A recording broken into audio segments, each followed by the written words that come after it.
ম্যাজিস্ট্রেটের সাথে রুমিন ফারহানা যেভাবে যে বডি ল্যাঙ্গুয়েজে যেভাবে হুমকি ধামকি, তাহলে ওরা ঠিক আছে, তারা আচরণবিধি রক্ষা করার জন্য বলবে, আপনার পছন্দ না হতে পারে, কিন্তু প্রেজেন্টেশনটা যদি ওইভাবে হয় তাহলে তো তারা অনেক যৌক্তিক বা সঠিক জিনিসও নিয়ে কথা বলতে চাইবে না।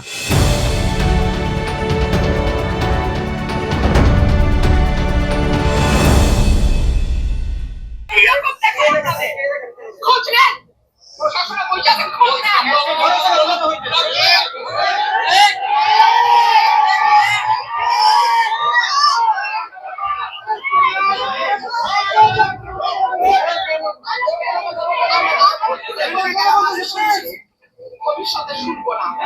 আমার এখান থেকে বাইরে যেতে পারবেন না।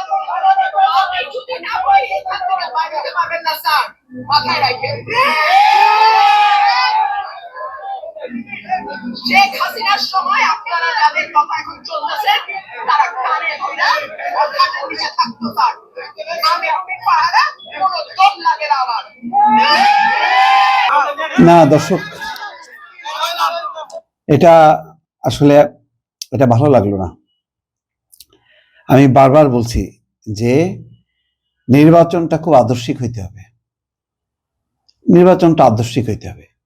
তবে আজকে একটা আচরণ ভালো লাগছে, নাসিরুদ্দিন পাটোয়ারি একটা বেশ মানে এক মুরব্বীর কাছ থেকে একটা শক্ত কথা হজম করছে। দেখেন, আপনি দোয়া করেন ইনশাআল্লাহ, দোয়া করবেন তো অনেক করব, কিন্তু কষ্ট করবেন আল্লাহ বলছে ইনশাআল্লাহ ইনশাআল্লাহ। দোয়া করলে লাভ মানে এই যে লাভ, দোয়া করেন, দোয়া করবেন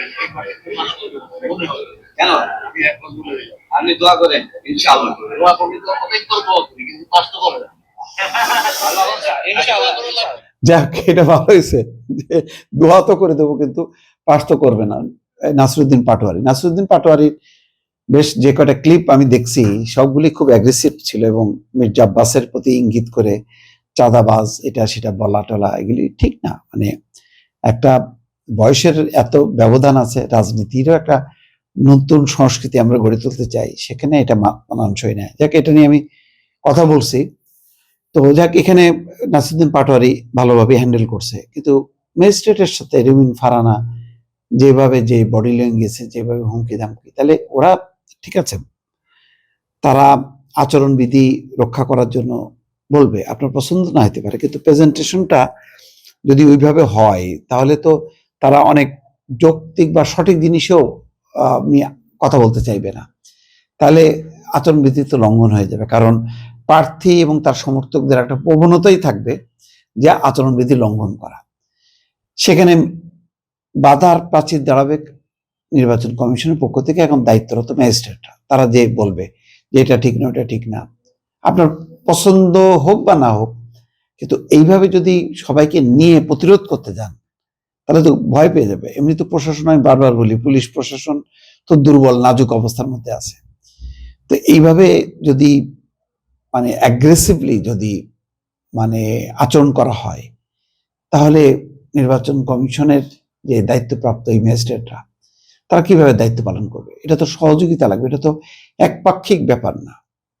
আমি তো বললামই তো আপনার, এটা আমিও যদি নির্বাচন করতে নামি, কিছু আচরণ বিধি লঙ্ঘনের একটা প্রবণতা হবে এবং ম্যাজিস্ট্রেট যারা যারা নির্বাচন কমিশন তারা এসে ধরবে, এটা ঠিক না, ওটা ঠিক না, এটা বলবেই।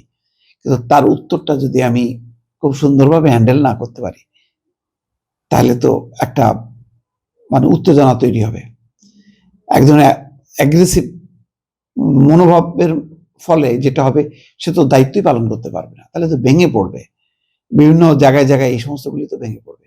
সুতরাং আমি বারবার বলি, সেই নাসিরুদ্দিন পাটোয়ারিকে বলি, রুমিন ফারহানাকে বলি, প্লিজ একটা এমন ভাবে আচরণ করেন যেখান থেকে অন্যরা শিখবে, যাতে ভেঙে চুরে না পড়ে। আপনার ক্ষমতা আছে বলে আপনি ক্ষমতাটা দেখেন না, এটা শালীনভাবে সুন্দরভাবে উন্নত রাজনৈতিক সাংস্কৃতিক যে একটা অবস্থান, সেটা আমাদেরকে ধরে রাখতে হবে। এবং এটাই তো পরীক্ষার সময়, আপনার আচরণ দেখে ভোটাররা ভোট দেবে।